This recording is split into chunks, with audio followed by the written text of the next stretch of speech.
दोस्तों हमारे YouTube channel Shivam tutorial में आपका स्वागत है। दोस्तों इस वीडियो में मैं आपको ANGCS स्कॉलरशिप को स्टेप बाय स्टेप कैसे भरें इसके बारे में बताने वाला हूं। दोस्तों देखिए, सबसे पहले यहां पे अप्लाई स्कॉलरशिप का एक लिंक मिलेगा।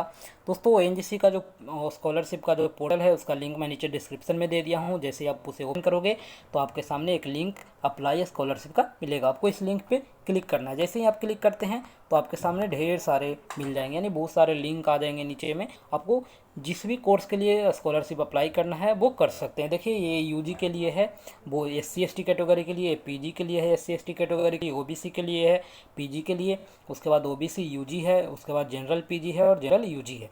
तो दोस्तों ये सारे कोर्स के लिए आपको अप्लाई कर सकते हैं, तो आप अपनी कैटेगरी के अनुसार चूज कर लीजिए। उसके बाद जैसे ही आप चूज करेंगे आपके सामने एक न्यू पेज ओपन हो जाएगा। इस पेज में आपको देख सकते हैं बहुत सारे रूल्स वगैरह बताए गए हैं। जेंडर बताया गया है कि मेल और फीमेल दोनों के लिए है। डेट ऑफ बर्थ के बारे में बताया गया है कि 30 साल होना चाहिए, मतलब मैक्सिमम 30 साल है, मिनिमम तो आप 18 17 जितना भी हैं कोई दिक्कत नहीं है। उसके बाद कोर्स है, तो कोर्स आपका रेगुलर स्टूडेंट के लिए है। उसके बाद मार्क्स के बेसिस पे बता दें तो आपको 12th में कम से कम 60% होना चाहिए, या फिर जिनका CGPA में ग्रेडिंग होता है उनका 6 CGPA होना चाहिए दोस्तों। उसके बाद कैटेगरी ओबीसी है। उसके बाद में इनकम के बारे में बात करें तो इनकम जिनका 2 लाख से कम है, यानी 2 लाख से ज़्यादा नहीं है, उन्हीं को ये स्कॉलरशिप मिलने वाला है दोस्तों। उसके पहले आप देखिए यहाँ पे डिक्लेरेशन है और अंडरटेकिंग का एक फॉर्म मिलता है, तो आप इसको यहाँ से टिक करके पहले डाउनलोड कर लें। तो देखते हैं हम लोग मतलब इस फॉर्म में क्या करना है, कैसे इसको फिलअप करना है। तो देखिए यहाँ पे आपको अंडरटेकिंग का है, तो अंडरटेकिंग में आपको सबसे पहले यहाँ पे एक फ़ोटोग्राफ अपना चिपका देना है। उसके बाद यहाँ पे आपका नाम होना चाहिए, यहाँ पे आपके फादर्स का नाम होना चाहिए। उसके बाद में नीचे में आप देखिए यहाँ बताया गया है कि आप कौन से कैटेगरी का स्टूडेंट हैं, तो आपका जो यहाँ पे कोर्स है यानी जो ब्रांच है वो भर देना है। उसके बाद में यहाँ सेमेस्टर आपको भर देना है और यहाँ पे आप कॉलेज का नाम फिलअप कर देना है। इतना करने के बाद आपको नीचे में यहाँ पे आपको सिग्नेचर कर देना है और डेट वगैरह फिलअप कर देना है। जो भी यहाँ पे इन्फॉर्मेशन है, फुल नेम, मोबाइल नंबर, ये सब फिलअप कर देना है दोस्तों। उसके बाद में आपको देखिए यहाँ पे बताया गया है in point 1 you are requested to choose and mark any one, यानी कि यहाँ पे जो था ऊपर में आपको कोई एक पे जिस भी कैटेगरी का आप स्टूडेंट हैं वहाँ पे आपको मार्क कर देना है दोस्तों। उसके बाद नीचे में आप देखिए डिक्लेरेशन है, तो डिक्लेरेशन आपको अपने कॉलेज से बनवाना है और इसके लिए देखिए यहाँ पे आपको सारा डिटेल्स, नाम वगैरह भर देना है, अपना स्ट्रीम भर देना है, कोर्स भर देना है। उसके बाद एडमिशन कौन साल हुआ था वो भर देना है। उसके बाद एडमिशन के साथ जो इनरोलमेंट नंबर है वो, यानी यहाँ पे रजिस्ट्रेशन नंबर डाल देना है। उसके बाद डेट ऑफ बर्थ भर देना है। और दोस्तों यहाँ पे देखिए आपको प्रिंसिपल से सिग्नेचर करवाना है, फिर उसी के साथ सील भी करवाना है, यानी कि उसका मुहर इंस्टीट्यूशन का लगना चाहिए, कॉलेज का मुहर, और प्रिंसिपल साइन यहाँ होना चाहिए। उसके बाद नेम, डेट ये सब भर देना है, मोबाइल नंबर ये सब आपका अपना भर देना है दोस्तों। उसके बाद आपको यहाँ पे ऊपर में आप भर सकते हैं, नीचे में वो सर ही भरेंगे और आपको इसको असाइन करके अपने लैपटॉप या मोबाइल में डाउनलोड करके रख लेना है। और दोस्तों जब फॉर्म का जो लास्ट स्टेप होगा डॉक्यूमेंट अपलोड करने का, वहाँ पे सारे डॉक्यूमेंट्स की ज़रूरत होगी। तो उसके बाद देखिए आप यहाँ पे एक बॉक्स होगा, इस बॉक्स को हम टिक आउट करते हैं। तो टिक आउट करने के बाद हमारे सामने एक न्यू पेज ओपन होता है। इस न्यू पेज में आपको नेम भरना है। नेम भरने में आप देख सकते हैं फर्स्ट नेम है, लास्ट नेम है, यानी जिनका मोहन कुमार नाम है वो फर्स्ट में मोहन और लास्ट में कुमार लिख सकता है दोस्तों, मिडिल नेम उसका खाली रहेगा। उसके बाद जेंडर सिलेक्ट करना है, कैटेगरी सिलेक्ट करना है, सिटीजन है, मोबाइल नंबर है। इसके बाद अल्टरनेट कोई मोबाइल नंबर है तो वो भी दे सकते हैं। ईमेल आईडी देना है, डेट ऑफ बर्थ आपको सही सही सारा इन्फॉर्मेशन देना है। उसके बाद फादर्स नेम देना है दोस्तों। उसके बाद यहाँ पे देखिए फादर्स का ऑक्यूपेशन यानी पेशा चूज करना है, आप कौन सा पेशा, पापा क्या करते हैं वो यहाँ पे सेट कर दीजिए। उसके बाद में से एनुअल इनकम लिखना है। तो दोस्तों एनुअल इनकम लिखते समय आपको ध्यान देना है कि जो एनुअल इनकम आपके इनकम सर्टिफिकेट पे है वही यहाँ पे फिल करना है। ऐसे नहीं कुछ भी भर दिए और फिर बाद में हमारा जो सर्टिफिकेट है उस पर दूसरा हो जाए तो वहाँ पे आपका फॉर्म रिजेक्ट हो सकता है, तो यहाँ पे आपको ध्यान देना है दोस्तों। उसके बाद आपको कॉरेस्पॉन्डेंस एड्रेस भर देना है। तो आपको यहाँ पे सारा डिटेल्स, आपका जो विलेज है, पोस्ट है, उसका पुलिस स्टेशन है, डिस्ट्रिक्ट है, वो सब भर देना है। यहाँ पे आप अपना कंट्री सिलेक्ट करोगे इंडिया, तो ये नीचे में स्टेट सिलेक्ट करना है, सिटी डिस्ट्रिक्ट सेलेक्ट करना है। उसके बाद पिन कोड डालना है। उसके बाद नीचे में भी एड्रेस बन के आप चाहो तो यहाँ पे एक और बॉक्स है, वहाँ पे आपको टिक लगा देना है। दोनों सेम कर सकते हैं, कोई दिक्कत नहीं है। उसके बाद फिर हम नेक्स्ट बटन पे जाते हैं। तो नेक्स्ट में आपको एजुकेशनल क्वालिफिकेशन मांगेगा। तो दोस्तों क्वालिफिकेशन में सबसे पहले आपको इंस्टीट्यूट का नेम मांगता है, कौन से इंस्टीट्यूट से आप पढ़ाई कर रहे हैं। उसके बाद उसका एड्रेस मांगता है, तो कॉलेज का एड्रेस देना है। दोस्तों यहाँ साफ लिखा गया है डिटेल्स ऑफ इंस्टीट्यूट स्टडिंग, यानी कि आप जहाँ पढ़ रहे हैं उसका डिटेल देना है। तो उसका दोनों एड्रेस देना, मतलब इसका कौन सा सिटी में है, वहाँ पे इसका पोस्ट ऑफिस क्या है, पिन कोड क्या है, पुलिस स्टेशन कौन सा पड़ता है, उसके बाद स्टेट कौन सा है, सिटी कौन सा है, सारा डिटेल्स कॉलेज का आपको दे देना है। उसके बाद डेट ऑफ एडमिशन, आप जब एडमिशन लिए वो फिल कर देना है। उसके बाद एक और ऑप्शन होगा नीचे में, इज इंस्टीट्यूट रिकॉग्नाइज। दोस्तों तो यहाँ पे आपको यस कर देना है, क्योंकि आपका जो भी कॉलेज होगा वो कहीं ना कहीं से रिकॉग्नाइज होगा ही। तो यहाँ पे आप इसको यस कीजिए, और नीचे में बोर्ड और यूनिवर्सिटी चूज करना है, तो आप इसको all India council of technical education choose कर दीजिए। उसके बाद अगर जो इंजीनियरिंग वाले हैं उनके लिए मैं बता रहा हूँ, और दूसरे का और भी जो भी बोर्ड है, यानी बहुत सारे ऑप्शन नीचे आएंगे, उसके अनुसार आप चूज कर सकते हैं। दोस्तों उसके बाद कोर्स चूज करना है आपका कौन सा कोर्स है। उसके बाद में आपको नीचे देखिए यहाँ पे बताया गया है कोर्स ड्यूरेशन इन ईयर, यानी कि कितने साल का कोर्स है वो यहाँ पे भर देना है। तो आप डिजिट में 4 लिख दीजिए, कोई दिक्कत नहीं। उसके बाद एकेडमिक टाइप है, यहाँ पे 2 ऑप्शन होगा, एक होगा रेगुलर का, और सॉरी एक होगा एनुअल और एक होगा सेमेस्टर। तो आप सेमेस्टर चूज करना, क्योंकि हमारा जो कोर्स है वो सेमेस्टर के अनुसार चलता है, तो इसके अनुसार आप फिल कर दीजिए। उसके बाद में नीचे यहाँ पे देखिए 10th 12th का डिटेल्स मांग रहा है। तो 10th 12th में पासिंग आउट ईयर में मांग रहा है कि आप किस साल 10th पास किए, किस साल 12th पास किए। स्कूल का हम दोनों में फिलअप कर देना है। बोर्ड कौन सा बोर्ड था वो सिलेक्ट कर देना है, जो सीबीएसई से होंगे सीबीएसई, जो बिहार बोर्ड से होंगे या स्टेट गवर्नमेंट बोर्ड यहाँ पे सिलेक्ट कर देंगे। उसके बाद स्टेट चूज कर लेना, जो जहाँ से होंगे उसको अनुसार यहाँ पे चूज कर दीजिए। यहाँ पे आपको फुल टाइम कोर्स ही डालना है दोस्तों।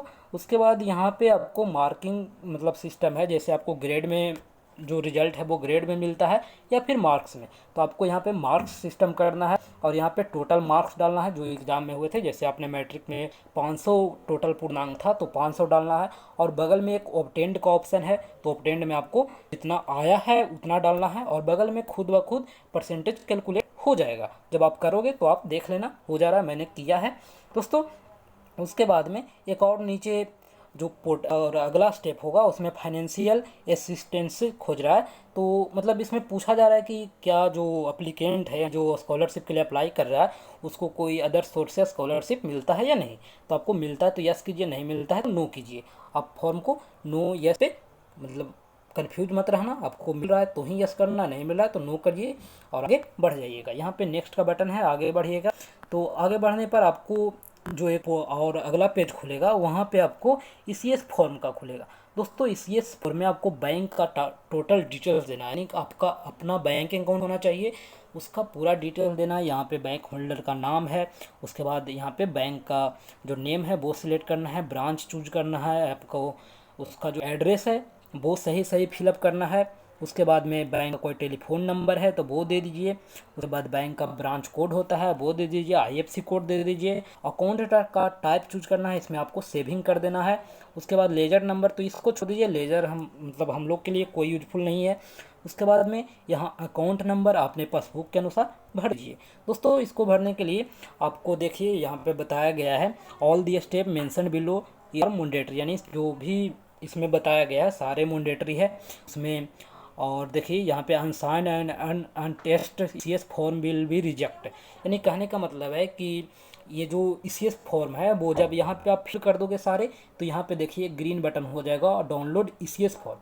दोस्तों ईसीएस फॉर्म बैंक का पूरा डिटेल्स होता है, इसको बोल रहा है कि आपको मतलब बैंक मैनेजर से जाकर के अटेस्ट करवाना है और साइन करवाना है, यानी साइन मुहर के साथ बैंक से वेरीफाई करवाना है। उसके बाद इसको स्कैन करके यहाँ पे अपलोड करना है। तो आप यहाँ से डाउनलोड कर लीजिए और देखते हैं हम लोग ईसीएस फॉर्म कैसा होता है।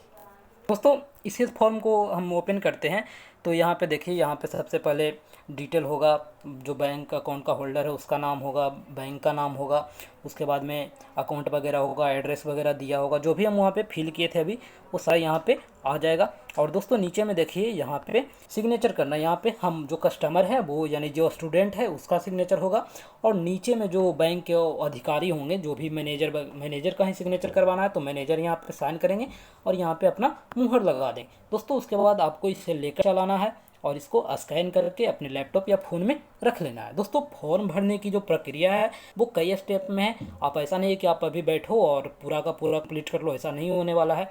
आपको थोड़े मेहनत करने होंगे, थोड़े समय देने होंगे एप्लीकेशन फॉर्म भरने के लिए। दोस्तों उसके बाद में जो लास्ट स्टेप है वो डॉक्यूमेंट अपलोड करने का। दोस्तों देखिए यहाँ पे जो भी डॉक्यूमेंट्स आपके पास है उसको यस कर देना है। जैसे पैन कार्ड का है तो यस कीजिए, यहाँ पे पैन नंबर डालिए, यहाँ पे अपलोड कर दीजिए। उसके बाद आधार नंबर है तो आधार नंबर डालिए, यहाँ पे ये अपलोड कर दीजिए। उसके बाद में आपका इमेज है यानी आपका एक फ़ोटो चाहिए पासपोर्ट साइज, उसको स्कैन कीजिए, यहाँ पे यस कीजिए, यहाँ पे अपलोड कर दीजिए। उसी तरह से कास्ट सर्टिफिकेट है उसका नंबर डालिए, अपलोड करिए। एनुअल इनकम सर्टिफिकेट है यानी कि जो फैमिली का वार्षिक आय है उसको यहाँ पे अपलोड कीजिए। उसके बाद में एज के प्रूफ मांग रहा है तो एज के प्रूफ के रूप में आप 10th का जो मार्कशीट है उसको अपलोड कीजिए यस करके। उसके बाद में क्वालिफाइंग मार्क्स के मतलब किस मार्क्स के बेसिस पे आपको क्वालिफाई कर रहे हैं, यानी कि आप 12th के मार्क्स पे करते हैं तो आपको यहाँ 12th का सर्टिफिकेट अपलोड करना है। उसके बाद में डिक्लेरेशन है और अंडरटेकिंग है, ये दोनों आपको यहाँ पे अपलोड कर देना है। दोस्तों जो अभी शुरू में डाउनलोड किए थे अंडरटेकिंग और डिक्लेरेशन जो कॉलेज से आपको बनवाना था उसको यहाँ पे अपलोड कर देना है। दोस्तों उसके बाद नीचे जाइएगा तो नीचे आपको जो अभी ECS फॉर्म बनवाए थे बैंक से वो भी अपलोड कर देना है। और पासबुक का जो फोटो कॉपी है, पासबुक जो फर्स्ट पेज होता है जिसपे बैंक का IFSC कोड और बैंक डिटेल्स छपा रहता है उसको यहाँ पे साइन करके अपलोड कर देना। जब सारा डॉक्यूमेंट्स आपका अपलोड हो जाएगा उसके बाद आप आराम से यहाँ पे एक सबमिट का बटन है उसको क्लिक कर दीजिए, ये फॉर्म का सबमिट हो जाएगा। और बाद में और सबमिट होने के बाद आपको एक 5-6 पेज का एक रिसिप्ट मिल जाएगा यानी रिसीविंग मिल जाएगा। दोस्तों तो ये फॉर्म का आपका कंप्लीट प्रोसेस है यानी ऑनलाइन आवेदन हो गया फॉर्म। दोस्तों फॉर्म को ऑनलाइन आवेदन करने से ही नहीं होया है, फॉर्म को ऑनलाइन भरने के बाद आपको पूरे फॉर्म को प्रिंट करवाना है। प्रिंट करवाने के बाद आपको देखना है कहाँ पे सिग्नेचर कैंडिडेट का खोज रहा है। आप बहुत सारे जगह पे कैंडिडेट का सिग्नेचर खोजेगा, वहाँ पे आपको सिग्नेचर करना है। उसके बाद में बहुत सारे जगह पे कॉलेज का जो एकेडमिक डीन होंगे या फिर हेड होंगे या प्रिंसिपल होंगे उनका सिग्नेचर खोजेगा। तो सारे लोग से सिग्नेचर करवाने के बाद वो आपको एक लिफाफा यानी इन्वेलप में बंद करके आपको भेज देना है ONGC का ऑफिस में। दोस्तों फॉर्म के जो आप रिसीविंग निकालोगे उसके लास्ट पे जोन बाई जोन दिया रहता है कि किस जोन वाले को किस एड्रेस पे भेजना है, या फिर आपके जीमेल पे भी मैसेज आएगा कि आपको यहाँ पे फॉर्म को सबमिट कर देना है यानी वहाँ भेजना है आपको डाक से द्वारा। तो दोस्तों स्पीड पोस्ट में आप जाओगे तो जितना वजन होगा लिफाफा का उसके अनुसार आपको भेज देना, उतना पैसा लेगा। तो आपको फॉर्म के साथ सारा डॉक्यूमेंट्स है उसका फ़ोटोकॉपी एक एक करके अटैच करके आपको लिफाफा में बंद करके भेज देना होता है ONGC का ऑफिस। तो दोस्तों उसका डिटेल्स आपको फॉर्म में मिल जाएगा और फिर आपका जीमेल पे ही मैसेज आ सकता है। तो दोस्तों ये इसका कंप्लीट प्रोसेस है और इसके बाद ही आपका स्कॉलरशिप पूरी तरह से फिल होता है। अगर इतना करके आप छोड़ देते हो और पोस्ट के द्वारा नहीं भेजते हो तो फिर वहाँ से आपका ख़त्म हो जाएगा। तो दोस्तों ये सारी जानकारी थी। अगर कोई और डाउट रह जाती है तो कमेंट कीजिए, मैं उस पर भी वीडियो बना दूंगा। और कोई भी जानकारी चाहिए आप जो कमेंट करें। Thank you.